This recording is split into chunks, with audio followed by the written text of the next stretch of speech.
अब यहाँ पे देखिए how to add CSS in HTML. तो इसके लिए हमें क्या करना है, सबसे पहले आपके बच्चे 3 वेज होते हैं कि आप लोग सीएसएस के अंदर एचटीएमएल को ऐड करते हो। नंबर 1 आपका क्या होता है कि आपका जो एक्सटर्नल सीएसएस है, ठीक है, उसके बाद आपका होता है इंटरनल सीएसएस, फिर आपकी होती है इनलाइन सीएसएस। अब ये चीजें क्या होती हैं, सबसे पहले तो हम अब जाते हैं कि हमने बनाना है एक फोल्डर। यहाँ पे मैं शिफ्ट कैंसिल करके शिफ्ट कंट्रोल एन कर रही हूँ, ठीक है। उसके बाद हम लोग यही वाला जो फोल्डर है, फॉर एग्जांपल ये वाला फोल्डर जो मेरे पास मैंने सीएसएस के नेम से बनाया है, तो मैं क्या करती हूँ बच्चे, इधर जाके इसको हम लोग ड्रैग एंड ड्रॉप कर देते हैं। ड्रैग किया, यहाँ पे ड्रॉप कर दिया, ठीक है। अब पहली जो फाइल है वो हमारी किसके अंदर बनेगी बच्चे, हम लोग बनाएंगे how to add CSS in HTML.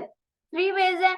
अब इस वाले फोल्डर पे मैं राइट क्लिक करके न्यू फाइल क्रिएट करूंगी और यहाँ पे हम लिख देते हैं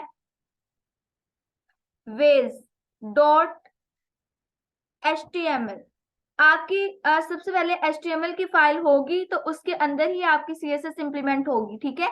चलो मैं यहाँ पे एचटीएमएल फाइल का इंडेक्स डॉट एचटीएमएल ही लिख देती हूँ। फाइल को सेव किया। सेव करने के बाद अब जो हमने वो प्रॉपर्टीज देखी थी वही हम इंप्लीमेंट करते हैं। सबसे पहले तो एचटीएमएल लिखा, टैब प्रेस कर दिया, ठीक है। यहाँ पे टाइटल अब देना है, हम लोग यहाँ पे दे देते हैं सीएसएस और फाइल को सेव कर देते हैं वेज, ठीक है। अब आप देखो यहाँ पे सबसे पहले मुझे कोई एलिमेंट चाहिए जिसकी मुझे सीएसएस करनी है। फॉर एग्जांपल उससे पैराग्राफ की थी, मैं भी पी लिख के टैब प्रेस कर रही हूँ, एंटर, और यहाँ पे मैं लॉरम लिख रही हूँ। फाइल को सेव किया, ठीक है। अब यहाँ पे आप देखो ये जो पैराग्राफ है मैं थोड़ा सा कम कर देती हूँ बिकॉज मुझे अभी जस्ट आपको स्टाइलिंग दिखानी है, तो बाकी मैंने रिमूव कर दिया। फाइल को सेव करते हैं, ठीक है। अब आप देखो यहाँ पे मैं राइट क्लिक करके इसको ओपन इन ब्राउजर करूँ तो अभी आपके पास ये टेक्स्ट नजर आ रहा है। आपको इसकी स्टाइलिंग करनी है। पहला जो आपका तरीका है वो बच्चे आपका होता है कि इनलाइन सीएसएस। फॉर एग्जांपल यहाँ पे स्टाइल टैग एट्रीब्यूट लगाई। इनलाइन सीएसएस क्या होता है, उस पर्टिकुलर टैग के अंदर जाके स्टाइल की एट्रीब्यूट लगा देना। फॉर एग्जांपल अब आपका था का कलर, कलर एट्रीब्यूट आपकी प्रॉपर्टी है, इसके बाद उसकी वैल्यू देनी है, तो मैं यहाँ पे लिख देती हूँ ब्लू और सेमी कॉलन। फाइल को सेव करते हैं, यहाँ जाके रिफ्रेश करते हैं तो आपको देखो आपका कलर जो है वो ब्लू हो चुका है। मुझे फॉन्ट साइज का चेंज करना है, जैसे उसने एक और प्रॉपर्टी लगाई थी, आप यहाँ पे क्या करोगे, फॉन्ट साइज, ठीक है। मैं यहाँ पे 12 पिक्सल। अब एचटीएमएल के अंदर हमारे फॉन्ट साइज जो था वो हमारा मैक्सिमम कितना था, आपके पास 7 था। यहाँ पे आप देखो आप 12 पिक्सल में 120 पिक्सल कर दूं तो यहाँ पे आप देखो इस तरह आपका जो फॉन्ट साइज है वो आप जितना मर्जी लगा सकते हो सीएसएस के अंदर। अब यहाँ पे जाके मैं इसको 80 कर दूं, ये ले, ठीक है। 80 से भी कम कर देते हैं हम, यहाँ पे 50 पिक्सल कर देते हैं, ये ले, एक लाइन में आ गया। अब यहाँ पे आप देखो ये जो आपकी है, ठीक है, आपके पास क्या हो चुका है, ये आपका फॉन्ट साइज। ये आपकी क्या थी बच्चे, ये आपकी थी inline CSS. Control question mark for the comment out. अब यहाँ पे मुझे क्या करना है, यहाँ पे आप देखो इनलाइन सीएसएस होगी। अब राइट क्लिक करके मैं यहाँ पे क्या करूंगी, यहाँ पे जाके मैं न्यू फाइल क्रिएट करूंगी, वो आपकी होगी एक्सटर्नल सीएसएस। फॉर एग्जांपल यहाँ पे जाके मैं style dot CSS, control S किया, सेव किया। जब आपके सीएसएस की फाइल सेव हो जाती है उसकी यही आपके पास निशानी होती है कि ये कलरफुल हो जाता है, ठीक है। अब आप देखो यहाँ पे आपको क्या करना है, यहाँ पे जाके हमें अब सबसे पहले यहाँ पे फॉर एग्जांपल आपको कि यही पी टैग को हमें कॉल करना है, हमें इस एलिमेंट की वो करवानी है। फॉर एग्जांपल मैं यहाँ पे जाके पी टैब प्रेस कर रही हूँ और यही वाला डमी टेक्स्ट कॉपी कर रही हूँ। आपका इनलाइन और मैं एक्सटर्नल का फर्क बताऊं, इनलाइन के अंदर आप देखो जब ये दो हैं, आपने इनलाइन जस्ट इस वाली पैराग्राफ को स्टाइल की है तो वो क्या करेगा, बस इसी को स्टाइल करेगा, नीचे वाले को स्टाइल नहीं कर रहा।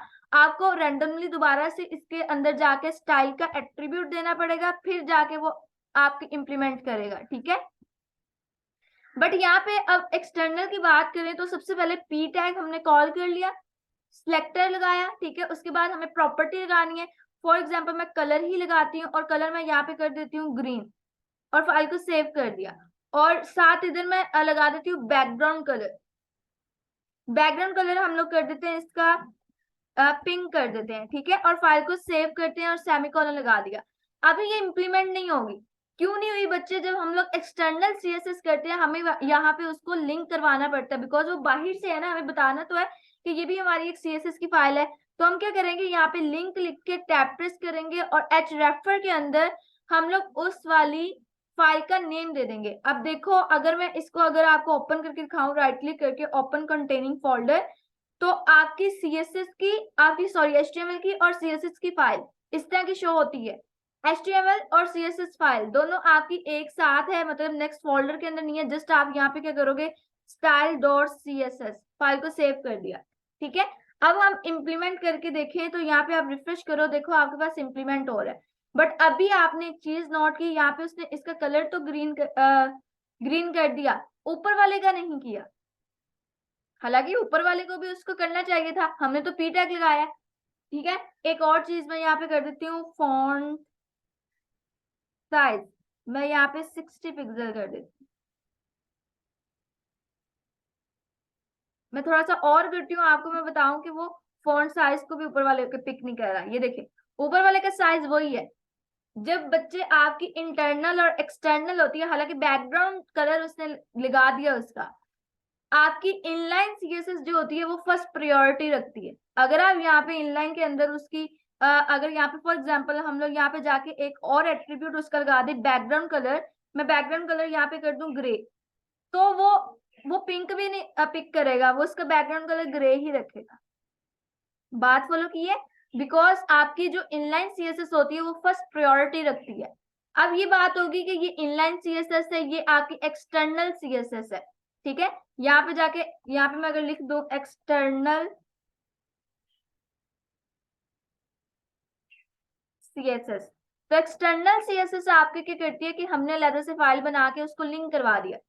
अब बात आती है इंटरनल सीएसएस की और इन पेज सीएसएस की। मैं अभी रिमूव नहीं कर रही इसको, मैं बताना चाह रही हूँ कि अगर हम लोग इंटरनल भी करें तो किसकी प्रायोरिटी ज्यादा होगी, इंटरनल। और यहाँ पे मैं कह रही हूँ एंड, इसको इन पेज भी बोला जाता है, इन पेज सीएसएस, ठीक है। अब ये कैसे होता है कि ये स्टाइल जो है, यहाँ पे आप देखो हेड टैग के अंदर जाके आप यहाँ पे स्टाइल का टैग लगाते हो, स्टाइल लिखा, टैब प्रेस किया। इस स्टाइल के टैग के बारे में मैंने आपको HTML के अंदर भी बताया था लास्ट पे, अगर आप देखो जाके हमारी HTML वाली जो हमने लॉन्च किया हुआ है, ठीक है। तो यहाँ पे आप देखो, इसके अंदर आपके पास क्या है, स्टाइल टैग। अब यहाँ पे भी आपका सिंटेक्स सेम है कि सिलेक्टर लिया, ब्रैकेट्स लगाई, और यहाँ पे अगर मैं करूं इसका कलर, ठीक है, और कलर फॉर एग्जांपल यहाँ पे अब ब्लू था, ग्रीन हो गया, मैं यहाँ पे कर देती हूँ येलो, और बैकग्राउंड कलर हम कर देते हैं ब्लैक, ठीक है। और फाइल को सेव करते हैं। अब चेक करते हैं अब उसने क्या किया, अब उसने यहाँ पे आप देखो बच्चे, एक्सटर्नल को छोड़ के यहाँ पे इंटरनल वाली को इम्प्लीमेंट कर दिया। इनलाइन तो वैसे ही रही, ठीक है। हालांकि अगर हम लोग यहाँ से इनलाइन को रिमूव कर दें, मैं अगर यहाँ से फॉर एग्जांपल यहाँ पे मैं कंट्रोल एक्स कर रही हूँ, जस्ट फॉर कंट्रोल जी, यहाँ पे देखें,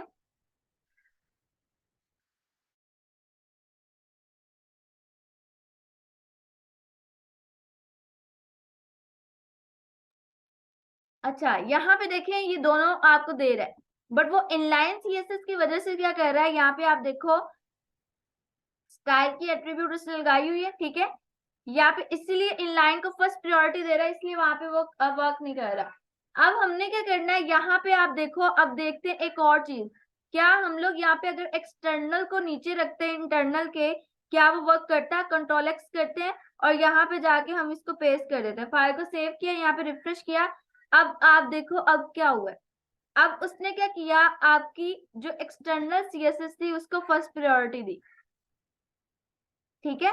इससे आपको क्या पता चलता है कि अगर आप लोग यहाँ पे आपकी उससे मतलब अगर आपने फर्स्ट ऊपर ये रखा होगा तो आपका इंटरनल वाली होगी, नहीं तो एक्सटर्नल, लेकिन जो फर्स्ट प्रायोरिटी होती है वो आपकी इनलाइन की होती है। इसलिए अगर आपकी ये आपने सीएसएस फॉर एग्जांपल इंटरनल वाली पहली की हुई है, एक्सटर्नल वाली ऊपर किया, आप चाहते हो एक्सटर्नल वाली इंप्लीमेंट होगी तो एक्सटर्नल वाली इंप्लीमेंट नहीं होगी, बिकॉज हमें उसको नीचे लास्ट पे रखना पड़ेगा। जो लास्ट पे होगी वही हमारी क्या होगी, उसकी फर्स्ट प्रायोरिटी होगी इंटरनल और एक्सटर्नल के अंदर। वैसे आपकी जो फर्स्ट प्रायोरिटी है वो किसकी है, वो इनलाइन की है। उसमें मैटर नहीं करता आपने इंटरनल कहाँ लगाया, एक्सटर्नल कहाँ लगाया है, ठीक है। ये बहुत इंपॉर्टेंट चीज है, अक्सर बच्चे सीएसएस कर रहे होते हैं और उनको पता नहीं चलता, तो यहाँ पे कंफ्यूज हो जाते हैं। ये आपके हो गए वेज, ठीक है, जो हमने अभी पढ़े। ये देखें, इनलाइन, एक्सटर्नल और इंटरनल, ये 3 वेज होते हैं। जो आपके सबसे ज्यादा यूज होता है वो आपका होता है एक्सटर्नल सीएसएस। एक्सटर्नल सीएसएस के अंदर, ठीक है, अब यहाँ पे आप देखो, इनलाइन के अंदर, इनलाइन जो आपकी सीएसएस है ना, वो आपकी बहुत रेयर यूज होती है कि कहीं पे अगर आपको कुछ, फॉर एग्जाम्पल यहाँ पे अब 2 पैराग्राफ है, आपके पास काफी पैराग्राफ्स हो, आप बस एक पैराग्राफ को इस तरह कलर वगैरह और चाहते हो, बाकी को आप चाह रहे हो वो सेम हो जो आपने इंटरनल या एक्सटर्नल में दिया है, तो आप लोग क्या करोगे, तब आप इनलाइन सीएसएस को यूज करोगे। ठीक है, अब हम मूव करते हैं हमारे नेक्स्ट सेक्शन की तरफ।